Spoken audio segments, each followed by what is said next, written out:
Welcome to Luca and Miguel. Enjoy the video. You begin by eliminating the obvious network culprits. Plug a wired Ethernet cable into the console. Wired cuts jitter versus Wi-Fi. Next, stop downloads and background apps on all devices so bandwidth is free for Wizard101. Once done, restart the router and the console, and make sure both the system firmware and the game are fully updated. Updates often fix performance bugs that cause lag. Now you'll tune networking and clean local data. Check your NAT type. Open or type 1 minimizes packet drops. If it's strict, enable UPnP or set port forwarding.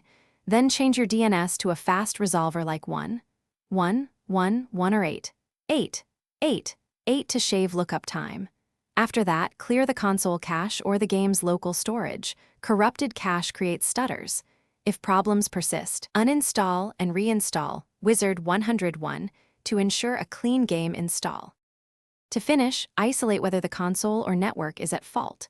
Try running Wizard101 on another console or PC. If the other device runs smooth, the issue is local to your console.